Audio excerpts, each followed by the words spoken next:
Hey, we back up in this bitch, man. It's badass, man. Yeah. They let a nigga do the intro, and they let the wrong nigga do the intro, because shit, I'm making her, but I like the spit, but when the nigga start talking, the nigga just talk too much. So in this intro, I get to talk and just keep telling you motherfuckers that it's time to rehold, because you be listening to some straight bullshit. And no disrespect, because it take time to make the music. It take time to make the money. I guess that's why nobody making money, because niggas ain't taking time to make no music. Of course, the booty Ethan Hunt. Get in the door, waving the 4-4. Nigga, all I heard was Ethan, don't spit it no more. I'm a god amongst boys, yeah. Clash of the Titans, the party been started, but I wasn't invited. Now I'm declaring war, cause my mind's been enlightened. They keep on telling me that bad boys moving silent, so why can't I hear them? Guess I got a sixth sense, cause I keep hearing dead niggas talking in this bitch. 16 bars, now it's 16 years. I'm rapping to these people, but they don't wanna hear it. Swear they want the power, but they don't wanna steer. But stay about the kitchen, cause it's hot up in here. Cause I spit first and ask questions later. I'ma address the haters, cause their numbers aren't greater. Matter of fact, them is the one that keep me on your radar. Lying dark side, you can call me Darth Vader. I mean, which one of you niggas out there fucking with BAE? Never. You, come on now. Come on now. You know, that's with BAE, man. Badass entertainment. I know the niggas ain't starting no party now. Let us in, niggas. Let's go. Kick in the door, waving the fofo. All I heard was stories, don't spit it no more. Fucking this track like a pimp on a hoe. I'ma give it to a roll. Better not let me go. Mile high representing Colorado snow. BAE hot, but the flow so cold. This is our years, known to fuck with our peers. Badass years, crazy motherfucker, get it in like a psycho. Known to get paid like I'm fucking with a white hoe. Punch to the face and we ashing on your flow. Let somebody say something badass at the back door. BAE here, now the party started. And the boys I run with known to get retarded. Taking over, so the crown you better guard it. Might as well be down, we taking it regardless.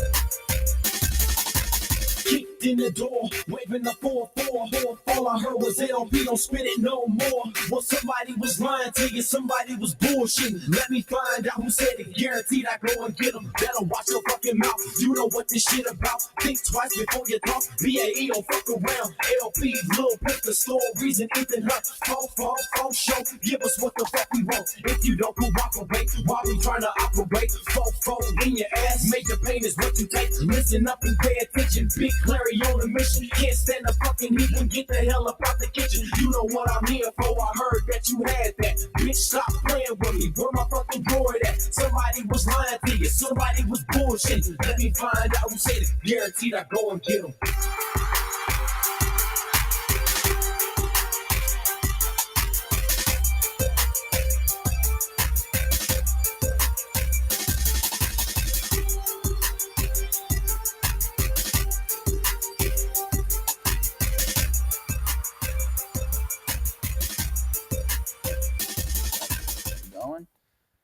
Hello, everybody.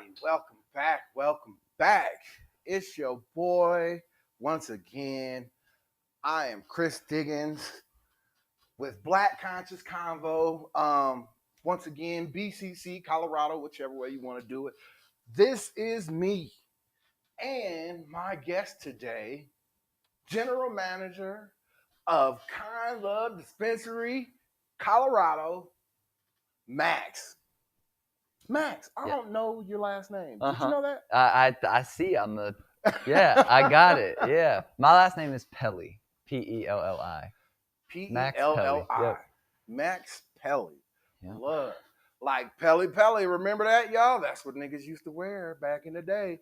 Them Pelly pants and them Pelly fits was the shit. Don't act like you don't know. I'm going to bring it back, man. Look. I missed the trend, but I'm going to set it again. Look, you should. Like, yeah. I mean, Yeah. For real, like the Isley Brothers was the ones that, like, I don't know if you remember any of the Yeah, Isley. yeah, of course, Yeah, man. during the 90s, that's what they was wearing the whole time. So Mm. every fit that you seen, like, yeah. With Even it. in that R. Kelly, yeah. Staying in a closet. Somebody's in a closet. Okay. Yeah. So, Yeah. how's it going today, man? It's good, man. I'm glad I made it. I'm glad to be here hanging out. You know? Dude, I'm glad you made it. Like, Yeah. man, how many times have I asked you? I've tried. I've really tried, right? Probably like 7, 8 times, honestly. And that's not counting like individual text messages. Right. You know, that's counting Or like emails. occasions or emails. That's Look, like more occasions, you know? and you know it's hilarious when it's just somebody trying to just introduce you to a community of people. Yeah. That's basically what it is. I appreciate it too. You know? And I am grateful and thankful for you being here. Mhm. I also invited you because I want my community to understand that there are allies in our community. Mhm. You know what I mean? Mhm. With everything going on, how do you feel about what's going on in Colorado right now? In terms of just the general vibe, Well, you know? one, are you from Colorado? I'm not. I was born in Long Island, New York. Yeah, I can hear that. Yeah, it definitely. I grew up in Florida though. I moved there when I was 3. So spent most of my life in Florida. I moved out here though. I was just thinking about it when I read that question, like 6 years ago now, which is funny because when I first moved here and people would ask like, "How long you been in Colorado?" I would lie and say 6 years, and now it's 6 years. I got a question. Yeah. Why would you lie? There was definitely a couple years ago. It's faded a little since, but there used to be a really strong anti-transplant vein among some of the native Coloradans, and they were still some of the nicest people I had ever met. But yeah, it was easier to just be like, "Oh yeah, I hear you, but I've been here a while," you know. Well, So as you stated, you Yeah. moved from Florida. yeah. Okay. One of the things about Colorado, Mm-hmm. people may not know this. Mm-hmm. However, there was a radio station called KS 1075, or still is a radio station called KS 1075. Okay. And this radio station would have like a stupid news in the Okay. mornings on the show. And a majority of Denver and the metro area would listen to this radio show because it was pretty much the one radio station that played hip hop at the time. Yeah. And on Stupid News, Florida came up if not every day, every Always. other day. Yes. Right? Yeah. So that could be one reason. Yeah. At the same time, though, we've had a lot of people move from California. From everywhere. And I feel it. Now that I've been here these years, like I see how it blows up and the vibe changes, the traffic's different, the temperature's different, you know. Well, the ones from California are the ones that are particular, or should I say the West Coast in general, are the ones that are particularly pissing Coloradians off. Sure. We don't believe the way they believe. Like, you know what I mean? When you don't know your neighbor, something's wrong with you here in Colorado. Yeah. These people don't know their neighbors and then want you to not be in their business. Mountain people don't want you in their business when you don't live in their neighborhood. Yeah, for sure. They go to the mountains to be away from the people that don't want to be in the mountains. Right. Yeah. If you don't live in their neighborhood, if you're not from where they're from, then you're an outsider. And we don't like a lot of outsiders because they want to make things their way and not keep things our way. Yeah. We don't want to be a fast city. I think that's what, and they are the ones moving here want to think that, oh yeah, well maybe we can make it a fast city. Like, yeah, no, I feel it, man. That's definitely what's changed, like the pace of the city. And just, I remember when we first moved here, I was at like a King Supers or something, and we were just checking out, and like the cashier, we told her we were new to the neighborhood, and they were just so friendly. They wanted to know where we were from. They wanted to know, like if we were finding everything in the neighborhood that we needed, like just so friendly. And I feel like that has kind of faded. Just, and everyone forgot how to drive over the pandemic. Everyone forgot how to drive. Crazy out there. That is definitely true. Yeah. Now, I'm a Lyft driver, so I definitely see that. a lot of yeah. bad driving. Yeah. Another thing that I tell people is that like a lot of people here, before this big migration to Colorado, a lot of people here were paying their taxes on their homes with their Social Security.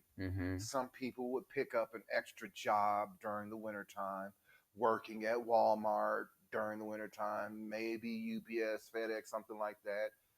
But in general, they could pay their taxes with their Social Security. Then within the last 5 years, somebody would come in, pay $100,000 over asking price for a house, and now those people that are paying their taxes on their home with their Social Security can no longer afford it. Yeah. the taxes. Even if they was to get a part-time job, they would have to go back to work full-time just to be able to pay for the house again. It's sad, that people want to move to a place, but they don't want to do as the people that they're moving to do already. That's one of the things that's kind of irritating. Yeah. And like I said, mountain people, we are stuck in our ways when it comes to things like that, and I totally understand. What are you smoking today, Max? Today I brought some of the classic Gorilla Glue. What? Yeah, some GG4, man. Look at you in joints, huh? And some pre-rolls, yeah. Got you. Yeah, I usually my main go is I use a Volcano. You know what I'm talking about? No, look, go ahead. See, because we're talking gadgets later on. So. Yeah. Okay, the Volcano, it's like, I forgot when they came out. They got big in probably the early 2000s, but it's like a tabletop vaporizer. And basically what it is a heater and like a air pump that blows the air. The smoke. The unit itself blows hot air, and there's this little chamber that you put ground up bud in.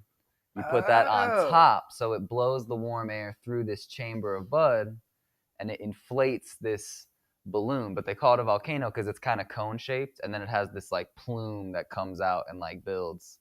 But then you take the bag of vapor off, and you kind of puff that. And honestly, reason being, man, I was catching a smoker's cough at like 26. Like, was you smoking that much weed? I was smoking that much weed, and now, I would take. Do you smoke joints or do you smoke? I always smoked bongs. I was always a big bong smoker. I was like a big tube kind of, like that was my jam, and I would just milk it and clear it, and did that for years. And well, there is a lighter right next to you. If you want to start, let's get a little appetizer I am going. rolling.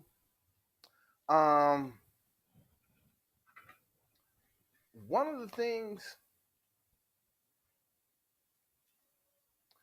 that I like to discuss is the legalization of marijuana. Sure. How do you feel about it? Do you think they're going about it the right way? Are they taking too long? What? I would say it's a mixed answer. I do think how each state kind of gets to formulate and roll out their own model is an interesting approach, because it will give us a lot of different models. But I think a lot of the models that are rolling out are absolutely terrible.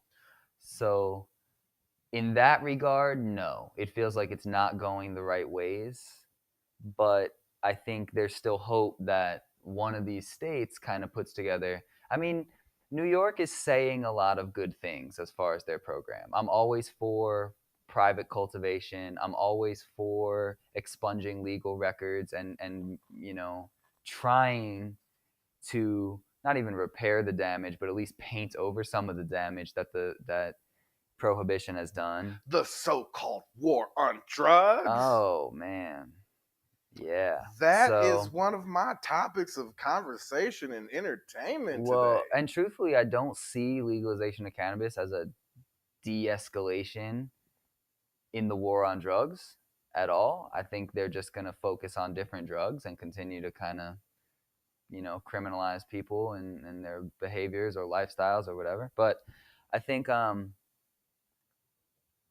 it's like every state seems to take 2 steps forward and 1 step back. Even how Colorado is talking about there's a new medical bill. It's like HB 1317, and I might be mixing up the numbers, but most people have heard of it in terms of how they're going to package concentrates. There's going to be a limit on potency to concentrates, but they're also going to require them to be packaged in 0.1 gram doses. So if you picture like a gram of like a jar that has a gram in it, now you would have to have you would have to dose it into 0.1 grams. So how do you accomplish that without adding packaging? How do you accomplish that without adding, just steps? And if Colorado's doing that kind of stuff, 10 years on, 12 years on, That's a nickel and dime thing. I see people thinking that it's an okay thing to do. Like, have you noticed a big nickel and dime situation starting to happen everywhere? Like, one of the things I remember in the so-called 2008 market crash, mm-hmm. one of the things that they said was banks was nickeling and diming us Mm-hmm. to make money. Mm-hmm. Yet now you have these companies allowing all these fees to Mm-hmm. nickel and dime us. Like, Mm-hmm. what's this trend of nickel and dime that we're not getting? I think that's a tale as old as time, Chris. That I think that's the game. How do you get the money out of people and into your pocket? And I think that's it. There was just nickel and dime. I think it was J.P. Morgan Chase or I honestly didn't really follow it as closely, but The 2008? no. Well, I've watched The Big Short like a dozen times. Oh, the market crash. Oh yeah. But what I'm talking about is I think it was recent that one of these banks, they billed like $2 billion in overdraft fees over last year, over the pandemic. Chase Chase made almost something like it was in the $1 billions. billion. It was in the billions. Yeah, off of overdraft fees. And who's out overdrafting? People who lost their jobs, people who, couldn't pay rent, but couldn't buy food. There are actually states that use Chase Bank as their unemployment bank. Yeah. So they're overdrafting people on unemployment all the time. I mean, that's the only place I can see all that extra money coming from. Yeah. So then what's that? That's just like a cash grab. Oh, the government printed out money and the banks got a hold of it. Perfect. And that's a conversation right there. Oh yeah, and I don't want to derail the podcast and start, talking about. Not even that would derail the podcast. Just in general, like that's a lot of information when it comes to that one thing. Have you seen a lot of what is going on in entertainment since we're like when it comes to marijuana and entertainment? Have you noticed what's going on in that field? I think I do think it's getting more mainstream in all kinds of ways, and including being part of entertainment in general, I am a Netflix junkie. I don't know if you are. Oh yeah. I am a Netflix junkie. Yeah. So there are a couple of shows on Netflix I want to ask you about. Yeah. There's Disjointed. Yeah. With Kathy Bates. Yeah. Have you seen it? I haven't, but my parents were about it for like. Are they still making it, or did it get canceled? Season 2 just dropped. is out. Okay. However, Corona happened, so they didn't do a season 3. I think that's Kathy. Kathy's like, yeah, I ain't going nowhere. I would believe it. But for real, like, Yeah, she don't have Kathy is no joke. Yeah, like, yeah, if yeah. you don't know who Kathy Bates is as an actress, Yeah. I would love for y'all to just go ahead and check her out. Kathy Bates is a genius. Loves black people, just in general. She's brilliant. Like, Yeah. but the show in general, Yeah, she yeah. is a dispensary owner, Right. and she has a mixed kid, black kid. Okay. Okay, and he's such a nerd, Yeah. and she throws that out there all the time. Yeah. Like, Yeah. you know what I mean? And Yeah. it's just hilarious because some of the stuff that they're doing with pot you can't do. You mean in real world? Yeah. Like they're smoking in the store and dispensary. stuff like that? Yeah. Yeah. And I don't know even if you can do that in California. However, Yeah, I mean, probably not today. I don't know. Look, I haven't been. I out don't there. know. Yeah. You used to do that in Colorado. In the store? Yeah. Oh yeah.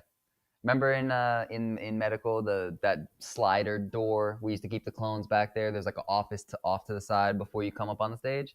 That used to be like a little. They had a volcano vaporizer set up in there. There was even this sign one time, man, that it was like management reserves the right to refuse anyone access to the vaporizer. Like access is under manager's discretion. Like.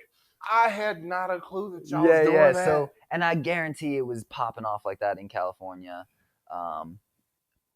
for years. You know, I could light another one of these, man. I don't plan to take them home, so.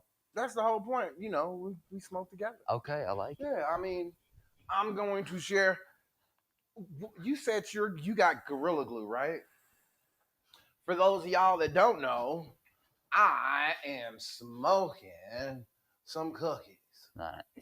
Okay, if you can see on the bottom there, it says 23.76 to 25.85 potency. Me myself, I love cookies because it's a great hybrid. Yeah. And it's nice and stony still. It's strong. The cookies and cream is strong. Do you know that when you light it, it still tastes like cookies? Yeah. And cream. I mean, I live in the bubble, man. I think we grow the best weed. Oh, look, I'm not gonna lie to you. Yes, there are some stores that grow. I'm a weed snob. That's fair, man, and that's fair. And yeah. I see my own bias. You know what I mean? Like I like to say, I don't drink the Kool-Aid. I smoke the weed. Look, there only are a few competitors in the game for me in Colorado. Yeah. Okay. Kind Love. Yeah. Golden Meds. Cherry. Okay. Bloom. Sure. Yep. Cookies. Which is getting beat right now by Snack Slam. Same. I believe Cookies is actually Veritas, but Snack Slam grows some heat. Veritas is growing cookies. Yes. Snack Slam is its own deal. And they're smacking Veritas and Cookies. Yeah. I was a Veritas fan when they first started, but then something started slacking in their cracking. Yeah. I'm down. It's just like a 14er. I was a fan of 14er until once again y'all stopped being good growers. Yeah. Here's the thing. Like from the jump, as I got in, I always had respect for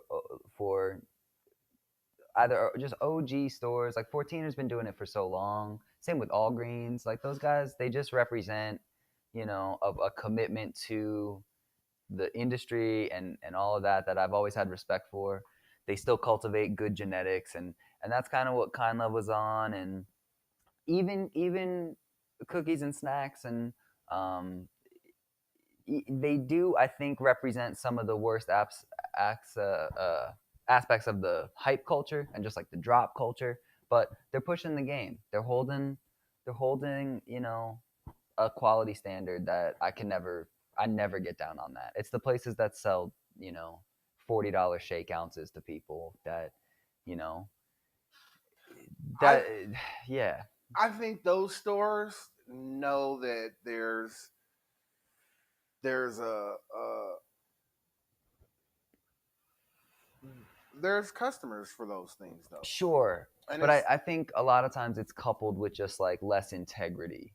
You know, they'll put anything in that bag, slap a test result on it, slap a low price on it, and know it'll move.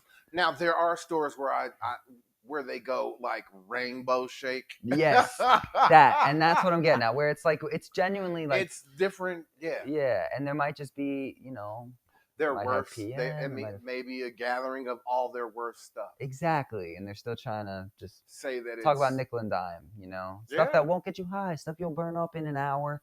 You'll smoke that ounce in an afternoon, and you'll just like, you know, that's how they get it out of you.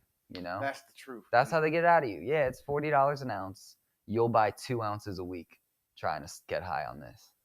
And well, look, if you're going through an ounce of that much weed a week, you might want to just go ahead and start paying for better quality anyways. The impact on you will be different, and you might get that same length of time, or you know, like it winds up being cost effective because, you know, there's a process called process validation where you test each batch for like a year, and at the end of that year you can put the highest test result and the lowest test result, and that's your range, and you can use that up until you change your process or until I believe 6 months lapses. I'm not in that department, so Got you. I don't know, I'm not current on all the rules, but so on Rainbow Shake it gets a little different, but you can just put that test result kind of on a lot of different products derived from that harvest batch, even if it's not the one that yielded that test result. And you might have only got that test result once. Maybe you sprinkled a little keef in that sample. There's all kinds of stuff that goes like on. People pull tricks, They basically. Like, definitely do. I mean, it came from the streets a little bit, you know. I mean, is that something that you've heard that was like a I'll say straight up, I've never witnessed it. I've never heard No, about no, it I'm in a saying. specific sense. But yeah, people do all kinds of stuff. I you mean, know? but that's just it though. Like even when you're hearing those things, yeah, it's coming from somebody in the marijuana industry right. that has probably witnessed those things. That right? could have, or you know, Or- maybe, or it's just like a myth in the industry. But why would you know? Who? Even the way samples are chosen, though, it's like the growers choose those samples. And like now as they come out with all these non-destructive, they call them. There's like these things that shine lights at the trikes or something like that, so you don't have to burn up the nug to test it. And it says it'll give you like a reading for what the potency could be. So now they'll be like testing each bud, seeing which one tests high, sending that one to the lab. You know, like is it portable? yeah. I mean, I actually don't know. Look, I think those are things that they're doing to try to classify Yeah. and test in public for marijuana. Like, are you high in public? Are you sharing? Yeah. No, I'm saying, are you Oh, sharing? bro, I'll light you one. That's what I'm talking about. Like, I thought we puff ass in here. Like, Oh, I'm going to be passing. dude. I didn't know how it was going Look, down. It's a pandemic world now. I don't know. Look, so you think, oh yeah, I'm not gonna smoke after you, even though we're right here. No, I mean, I'll we do are it. 6 feet, right? Like, it's fine. has the pandemic world made it that way though? I don't know what it went out. I wasn't even smoking it. Look, See, I wasn't even getting. we the was puff in done. conversation though too, Yeah. so I forgot what we were even talking about. Oh, I'm down to get back to Disjointed too. The reason I didn't watch it, I think sometimes it's just too easy to like caricaturize our industry and by extension people who use cannabis, you know? And I didn't watch the show, so this might not be a fair interpretation.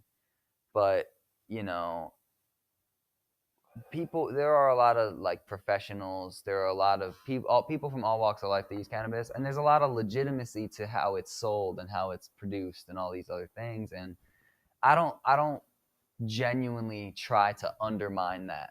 You know what I mean? I think even just how you represent it in your own life, it can be important. So when there's like a big show that kind of, I didn't know if people who didn't use cannabis or didn't know that world were tuning in and being like, haha, look at these, silly stoners. And look at this industry. Like, man, these guys are making all this money, and But isn't it's hard to say. Isn't that one of the that's not judgmental, because for me, judgmental is when you tell somebody you're going to heaven or hell for what they're doing. Oh yeah, sure. But when you're picking and choosing things to talk about when it comes to people, that's what I think people like to do when it comes to marijuana. Yeah, there are those individuals who do give marijuana a bad rep, but it's just like the same thing with police officers. Not to say every police officer is racist. However, the ones that make things noticeable are the bad apples. And that's what goes on with marijuana. It's not that the people that are respectfully smoking are the ones that they're...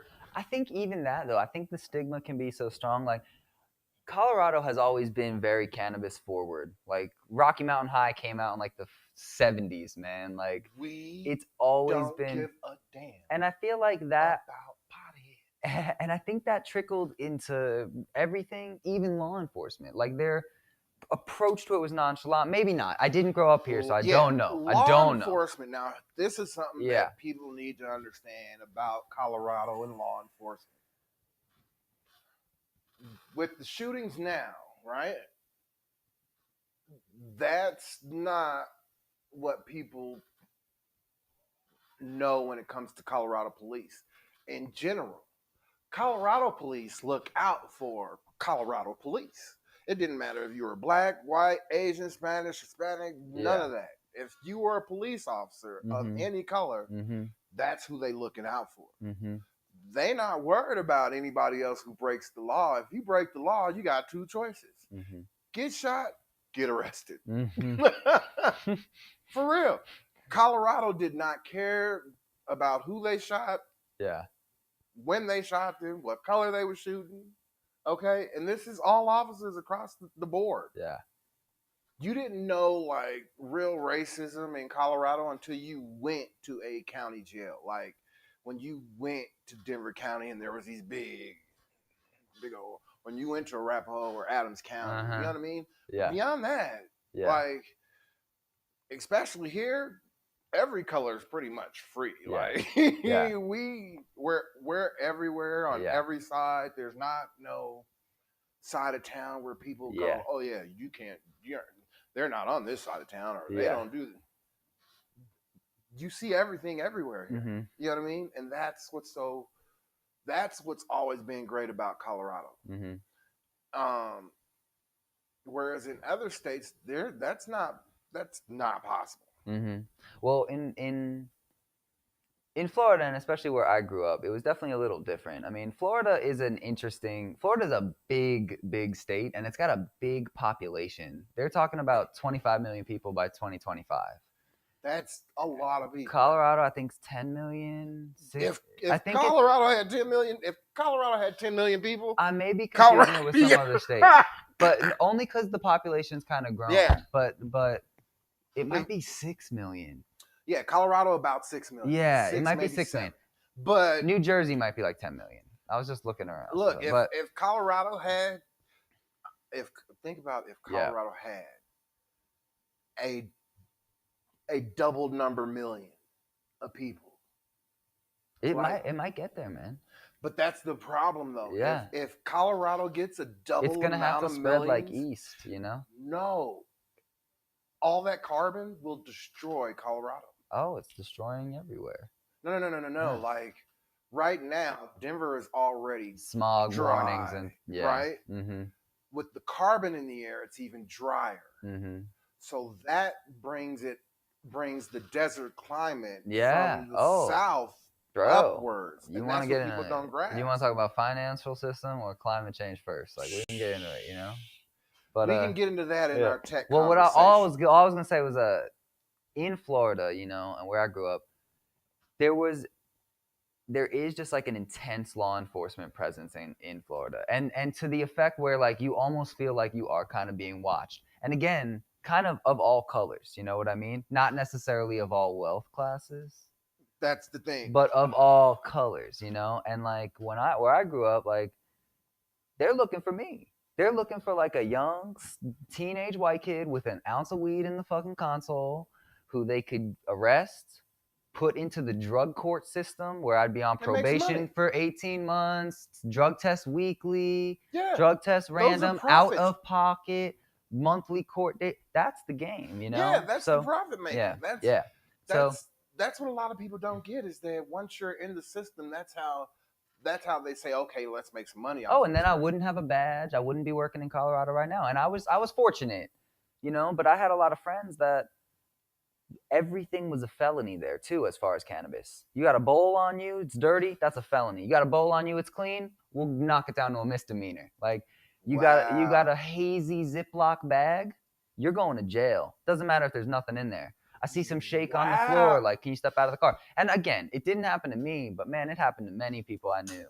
That's crazy that you say that, because like I've noticed that in each state it is some asinine law when it comes to substances. And that's once again marijuana being eaten. How do you feel about that? Edibles in general? Yeah. They are not my jam, but I think they are an important means of consumption for a lot of people. So, and I think for me, it's just intense. And I think for a lot of people, it's intense. I think there's like this feeling that you can't get too high, but like eat too many edibles one time and tell me you didn't get too high. Like, a lot of people don't know that once chocolate and marijuana mix inside your liver, yes, you have a whole new different form of high that comes along. Yes, because chocolate is already we can call it a drug within itself. Like, oh yeah, I see what you're saying. Yeah, there's kind of like an extraction process that happens to make it, and it's a And when women, a lot of women love chocolate. Yeah. Like when they get them some chocolate, their whole personality can change. Well, there's a natural fat content to chocolate too, but when cannabis digests through your liver, when you smoke it, it turns to delta 9. Ding. Hydroxy tetrahydrocannabinol. When you eat it, it turns to delta 11, which is by some order of magnitude more psychoactive, they say. Correct. You know? Now, the thing is though, is if it's chocolate though, not the gummies, not the drinks or anything like that. It's just chocolate that changes the whole perspective. Yeah. When you're eating marijuana. There's a Cooking with Cannabis with Khalees. Did you know she's a chef now? I didn't. No. Yes. Well, her milkshake was bringing all the boys to the yard. So it's cool that she's leveraging that in a new direction now. That is genius. Yes, she her milkshake brought all the boys to the yard, and everybody is playing cannabis something when it comes to cannabis right now. So Khalees has go ahead. Khalees has Cooking with Cannabis with this guy, Leather Stores. I don't know him. I don't know. But they have different guests each week, and each guest has, sometimes it's another comedian, sometimes it's a hip hop artist, sometimes they just have different guests each week, and it's competition. I think it's kind of funny. Is it competition for how much cannabis they can eat, or like a cooking competition? Who can make the best dish? It's a cooking competition. Sure.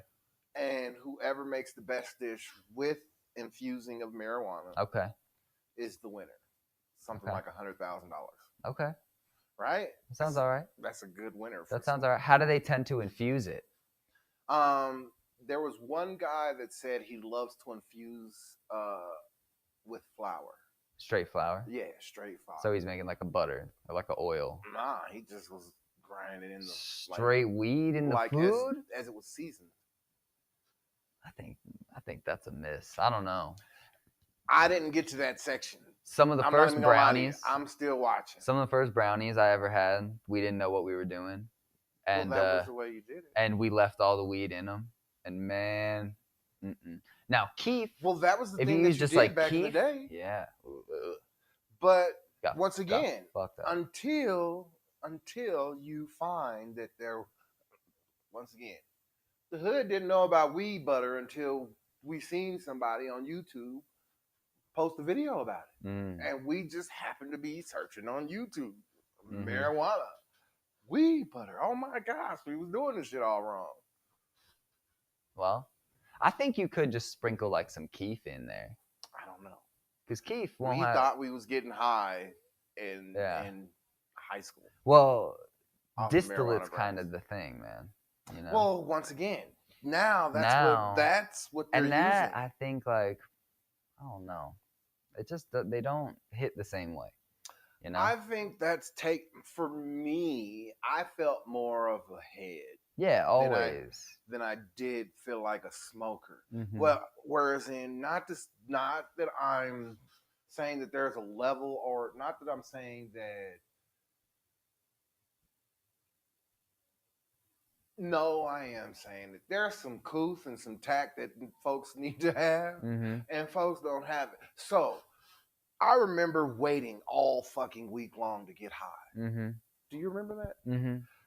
It was the best thing in the world because at the end of the week, you got so high. The weekend warrior, you know what I mean? Yeah. And everybody had so much fun that weekend. Yeah. You talked about the weekend the whole week. Yeah. Because that's what got you to the next weekend. Yeah. I don't know. I feel like I was daily getting high pretty quick. Once it started getting legalized, again, when Colorado legalized, nigga, I ain't even gonna say like before when Colorado went medical. Like I'll say officially 2 years before Colorado went legal, I was officially buying eighths of marijuana at least 3 times a week from the person who had dispensary type weed. Yeah. And that was for 2 years straight. Like I never missed this nigga, and he knew it. Like I never missed this nigga. I call him like it'd be early in the morning, late at night. Nigga, come see me. I had one cat in Palm Beach. He used to like to meet at this Whole Foods because he was like, "Yeah, man, it's like no one's gonna pay attention to you, like no one, you know." I wouldn't doubt it. It's Florida. Yeah. Because everybody else is going to Publix. Yeah, exactly. Well, yeah, we go. That was just his thing, and like I never really shopped. Is there a Piggly Wiggly in Florida? I think probably up in like North Florida. I don't know, but probably in North Florida. It gets pretty Piggly Wiggly up in North Florida. I think it gets pretty. We're learning right now what people are going through. Oh, that is a funny way to smoke. That's what you're doing. Got you. That is hilarious. People, go ahead. Check it out. If you have never done this before, here's see the cherry lit. I'll tell you something. You'll get so high smoking weed like that, man. I wouldn't doubt it. It's just like it like mixes with more air, so you get like a breath of weed, and it. I wouldn't doubt it. I'm. My background is healthcare. Yeah. I tell people this all the time. My background. I was in healthcare for 23 years. Yeah. I did take a break. I worked at this place called Converges. I won't talk about the things that I did there because that was the USPS and it was against the law, and I don't think I've made my my statute of limitations on that. But I am not a lawyer, bro. Yeah, but in attorney-client general, privilege doesn't apply. Only because I wanted to try other things, so I tried customer service at conversions. I tried customer service for the tax company or the tax software. I've tried customer service for so many things. Mm-hmm. That's not my thing.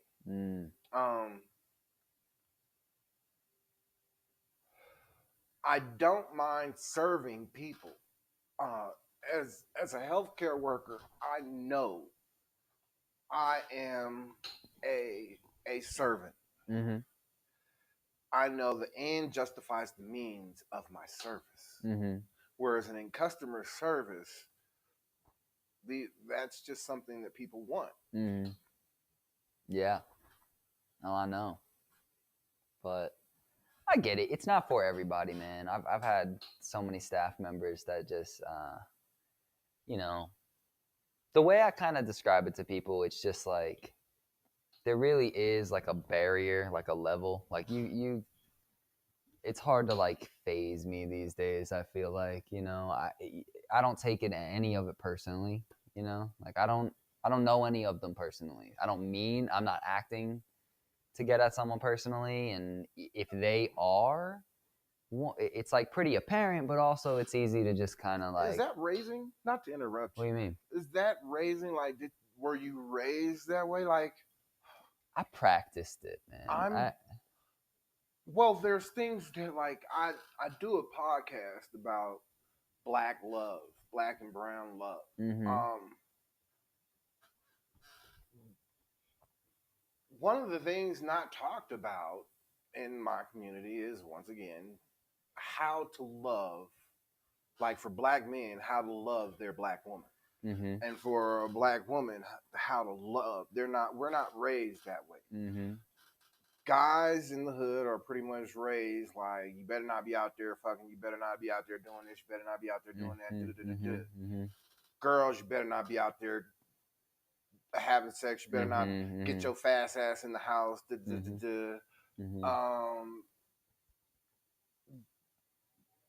You don't need no man. Do for yourself, take care for yourself, don't worry about no man. But no discussions about how to love. Are those discussions y'all have growing up? I just want to know. I don't know. Because that's what that is. That's a form of caring when you can take what somebody says, right? Mm-hmm. Listen to it, and at the same time, not be faded by it. That's the same thing Jesus did. Like, the devil threw his pitch. Mm-hmm. Devil got to make his pitch. Mm-hmm. Jesus didn't say, "Oh, screw you, I ain't listening." Just let him make his pitch. He just didn't respond to it. I'll say, I think it's a couple things. I think my mom has always been very solid, and I also have this erratic side that I just don't let creep into work, I think also it's kind of easy to make a situation right when you manage a dispensary, you know what I mean? Because, like, I can always kick out I can always work something out with some weed. Like, isn't that why we're all here, right? Very. So that's like a pretty powerful How about a tool. discount? Do you know what I mean? It's Gotcha. like you can go to a nice restaurant, have a bad steak, they'll kick you a steak, but like I kick you an eighth, I can get you a discount. I can get you a discount on something, that helps. That's a pretty good tool. I've also just like practiced. I remember being younger and like someone would come back and be like, "Yo, this dude wants to talk to a manager," and I would be like, I'd get like flush. I'd be, "Oh, remember my man?" I don't want to talk about it. I've had managers in the past though that like it doesn't come naturally for sure. But I also think like, one, I smoke a lot of weed, and two, I have ADD. So like it's hard for me to not have like parallel thoughts all the time anyway. So like you're talking to me and I'm already kind of thinking like how I can work out your problem. Like I'm already seeing a different angle. I think I can make it right. I hear you. I want people to grasp what you just said there though. What? You stated you have ADD. Yeah. Right? Oh yeah. And you are a general manager of a marijuana dispensary. Yeah. I want y'all to understand. See, only thing that stops you from being great is you. I mean, Regardless what you're going through, we all have something. Remember that. Just remember, you can be great if you work hard yeah. or if you want Well, to. I also am fortunate that I'm in an environment where I have many things to focus on, and like having a conversation with a customer that is meaningful for from a work perspective. I enjoy it. Like I know people. I'm here today because I know you. You know, from Right. there.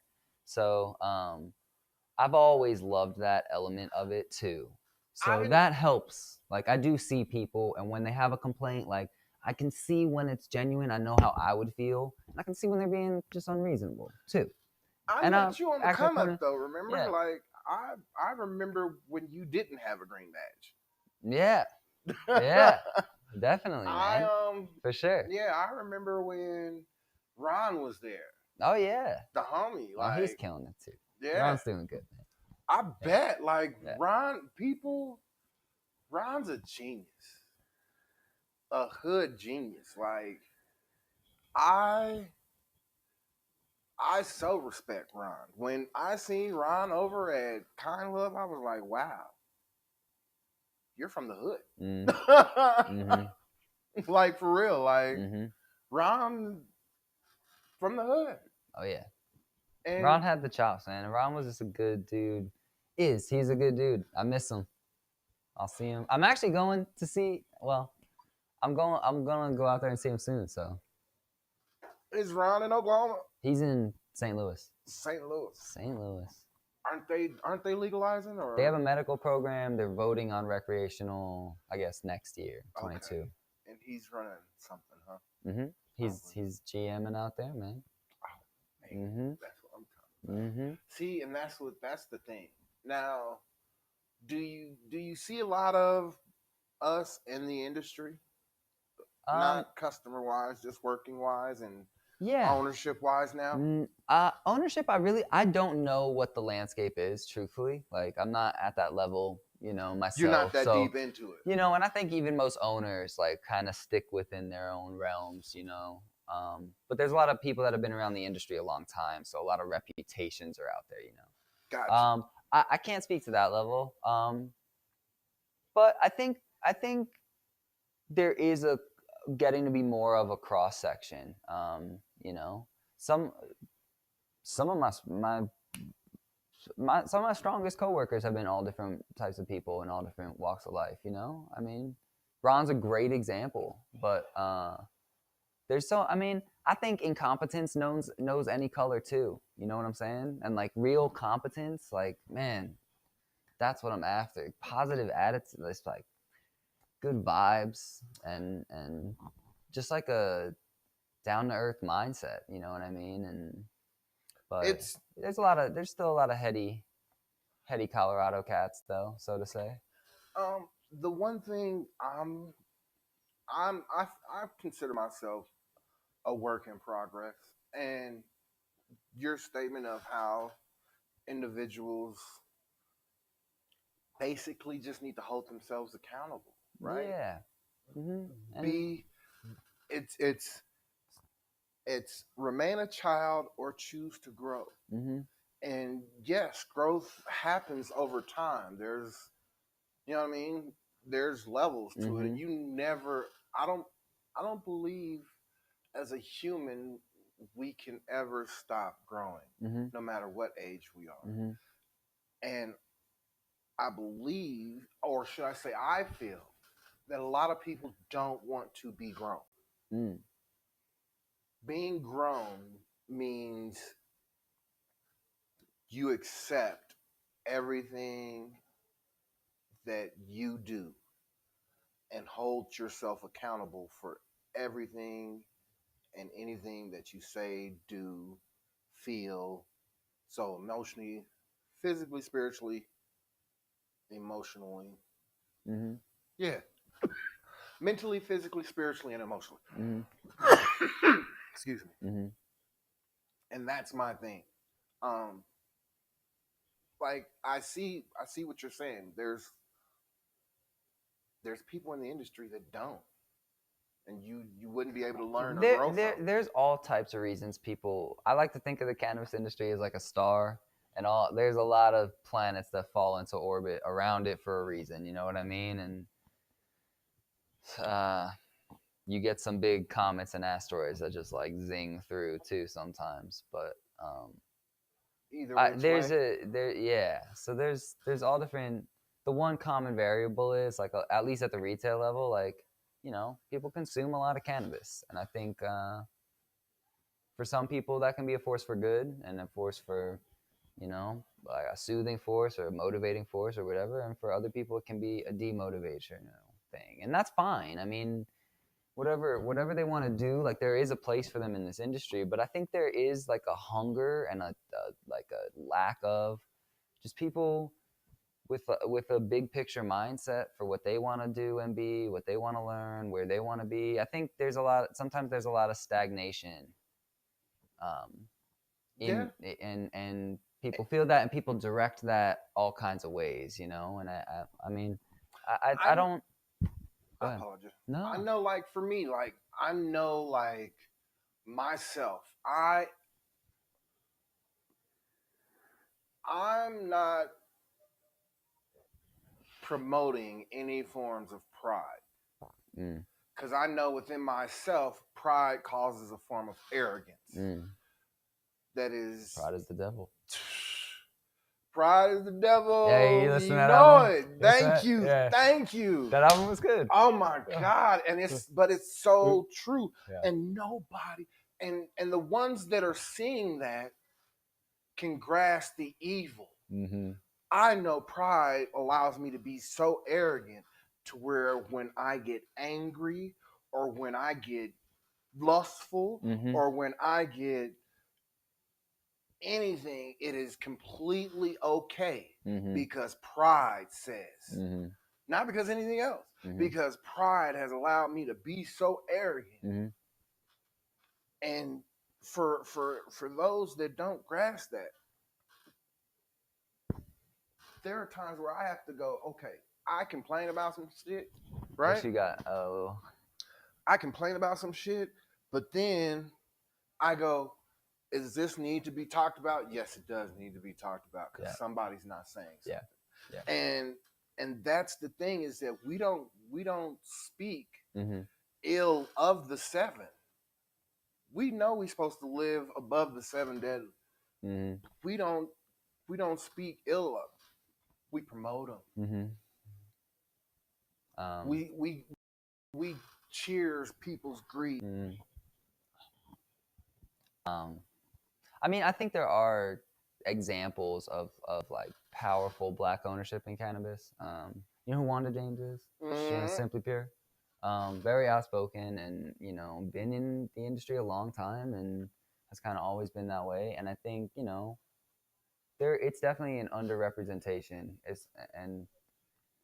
I think that's why, like, on the surface, some of these social equity initiatives and how, like, delivery in Denver, they were awarding 50% or the majority percentage of delivery licenses to what they call it's like a social equity language for people who have been impacted by the drug war, the minority communities, to kind of allow them at least that advantage. You know what I mean? You know stuff I don't even know. So go ahead. That's I'm again, like, it's been a while since I've read the exact language. You high? I'm pretty high. So I'm high. So we gonna put this motherfucker out. Yeah. So on the surface, that stuff seems good, but it almost feels like how will they like corrupt it though? Like, how will they still tilt that table? You know what I mean? And then I think, like, that's what I mean, how state by state, it's cool that there's all these different models, but some of these models, you need tens of millions of dollars to get started. It's like, there you go. There's your filtering effect right there. I mean, do you know the starting cost of a dispensary? I think it would vary so much. I think there's a lot of times when people would just buy kind of an existing license, find a lease, attach those two, But some states, for example, I don't know. And in Colorado, they have different types of license. You can get a MIP license, which is where they make concentrates and edibles. It stands for marijuana infused products. And how much is one of those licenses? The application, I mean, the Or, facilities, yeah, just it's application.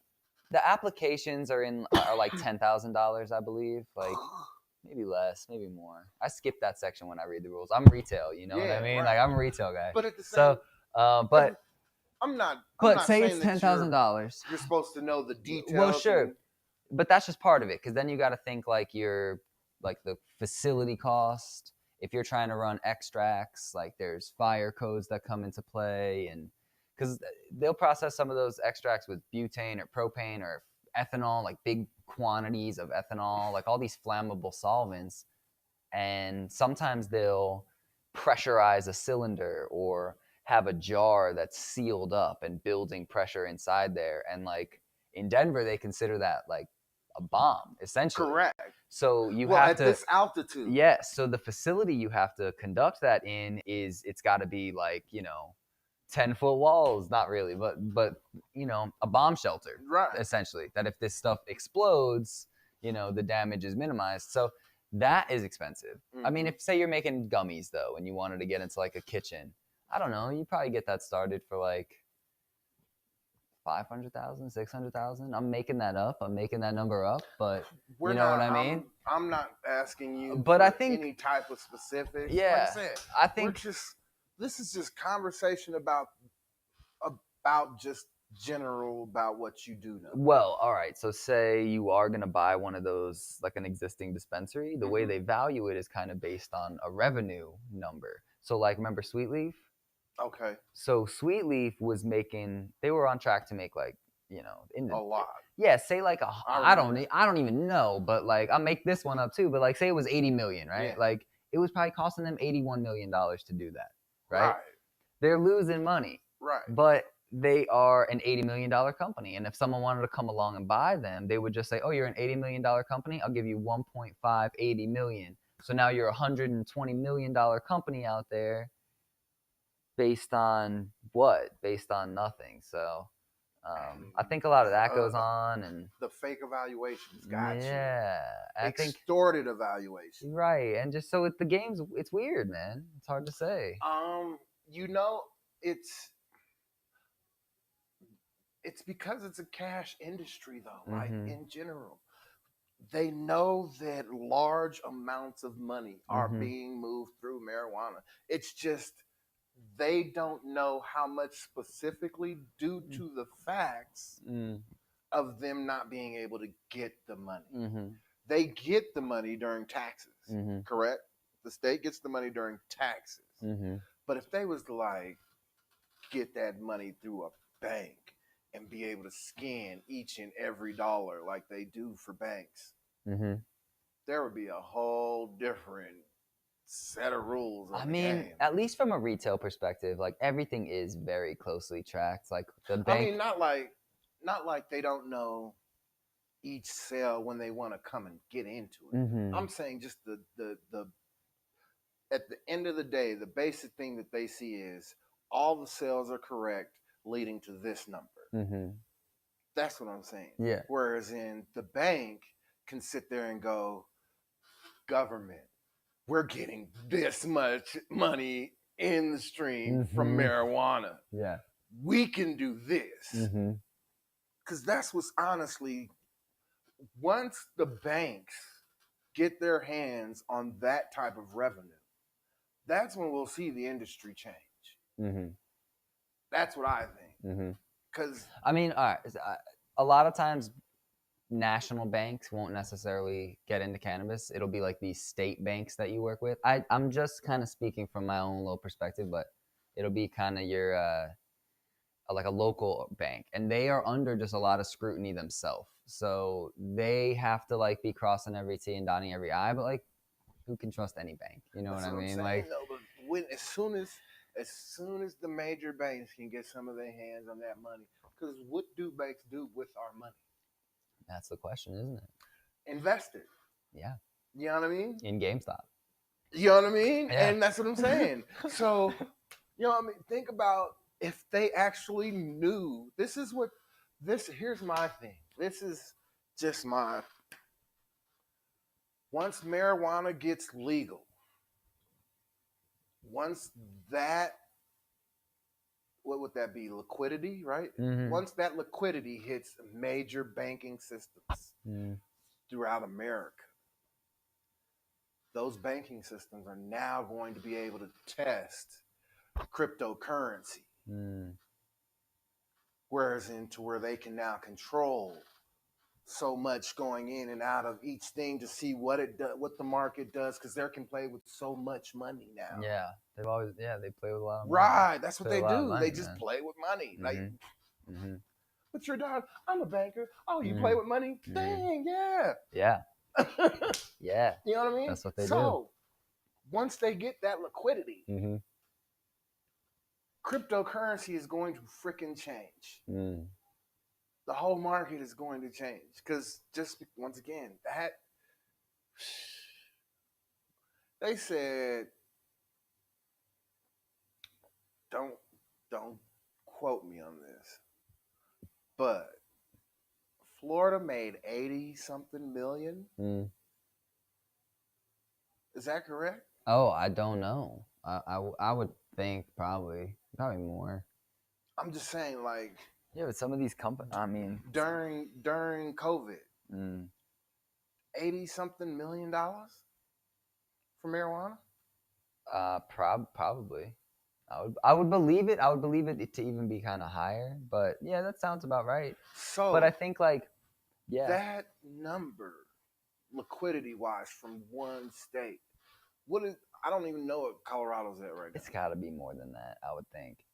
I don't know. Some of these companies are just big. They're tens of millions of dollars in debt, or like that's what their startup cost was. So, I mean, hope they're making more than 80 million. You know? I'm just saying, like the state. I would love to know that state number. Like, there's a lot of stores. Yeah, there's a lot of stores already. You know what I mean? Yeah. And think about if those were not going to just state banks. Who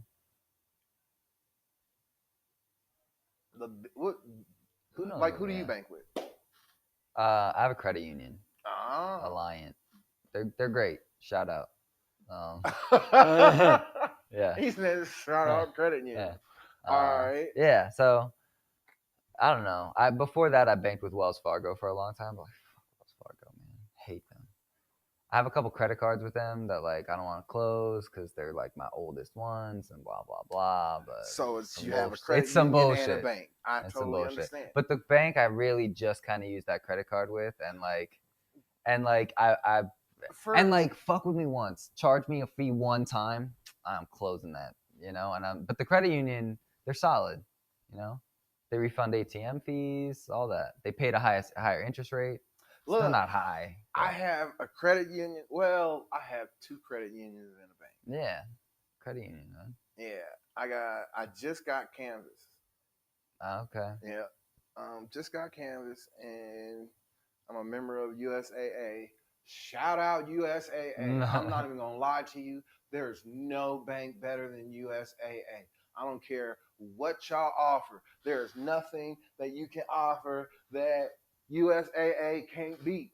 I'm telling you, from credit cards to car insurance to house insurance to life insurance, I'm telling y'all,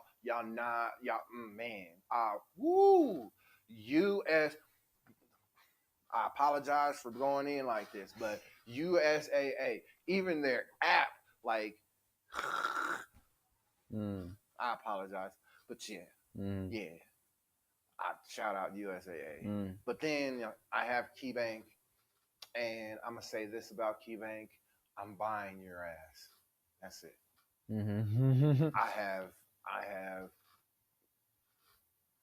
I think I'm at 10 shares, maybe more on KeyBank, but I'm buying them. There you go. So, you know what I mean? That's my tech talk right now. Like, and we're into tech. What new techs are? Look, he's like, we're into tech now. Well, you kept mentioning we're getting to tech, so I'm glad. I'm down. What new technologies about marijuana should we be impressed with right now as consumers? You mean from like a there's a lot of cool stuff happening. I think the more we learn about like alternative cannabinoids, I think we were talking about testing before and like how I think THC is just like something that feels tangible. Like when especially now that we can't smell flower and all this and that, like the one thing that you feel like is still tangible is a THC potency, but it's just not the case. Like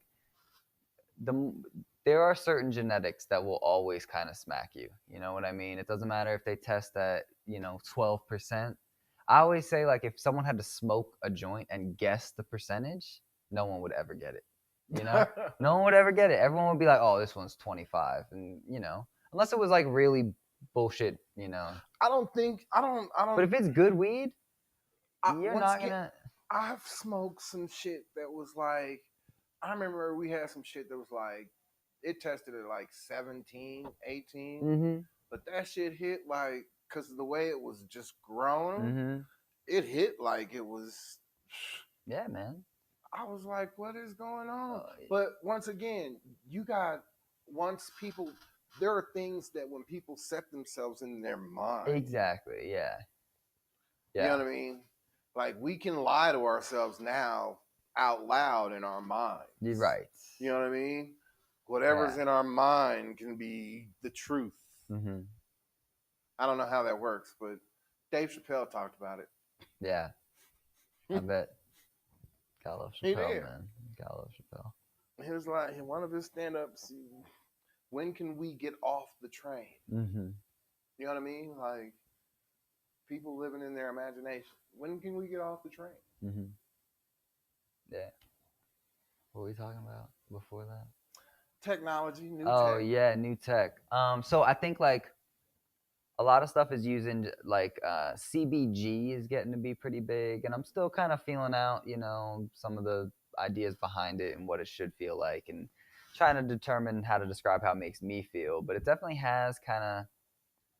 You said CBG. CBG, or like CBN for people sleeping, like that stuff, it works, Yeah, it really does. I think that stuff is a cool trend. I think shifting the focus away from THC a little bit. And seeing where there's still, though, the little bit of THC to activate right the CBD.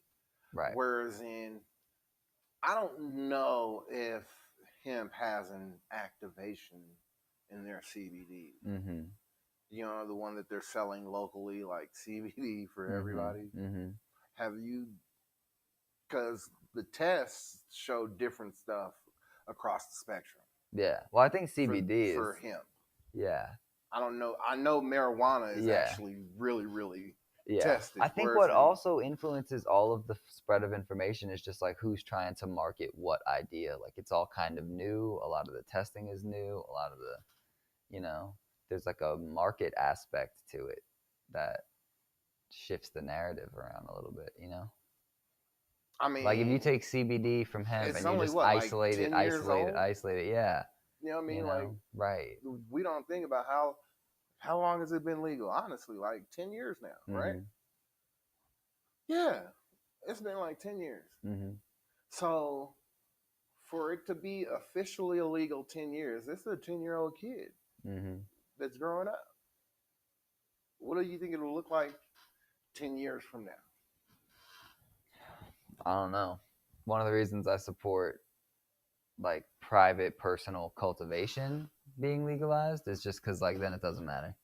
You know what I mean? No group of people like you decentralize cannabis. You know what I'm saying? Yeah. Marlboro will not be able to control the industry. They'll get their market share, whatever it is. But I think like cats have been growing basements full of the funk for decades. Well, same way. And now the tech is out. The tech is out. You can do it with LEDs. You don't even touch, like the electric meter doesn't even jump, man. Like You buy the newts, the tents, everything is just so accessible Do you because have a house or uh, apartment? we rent a little place, but I don't grow over there. But Oh. I just, just being in it and You know some people that do. I have a grasp of how accessible it is. I knew people growing in studio apartments, I mean, you a little 2x2 you work tent. the industry, of Yeah. course. You know A little people 2 foot by 2 foot every tent. day And you see people. yeah.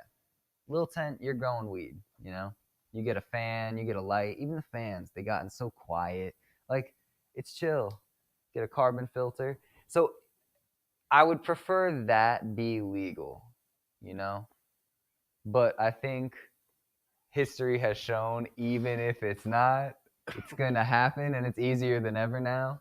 So what does it look like legalized, though? I think I think there will be like a version of mass-produced cannabis. I think what you'll see is a lot of cannabis. The push toward THC will stay. The push towards distillation will stay. So they'll get low-grade, outdoor-grown, seeded up, stemming, just like it used to be weed from wherever, and they'll just blast it and they'll distill out THC. Once you distill it a couple times and it's 99% THC, 92%, 85%, doesn't matter what it came from. So that's just how it'll go, I think. I think you'll see like a bulk distillate market that they'll put in gummies, that they'll put in carts, that they'll put in chocolate. It'll all be kind of different versions of this same cannabis extract.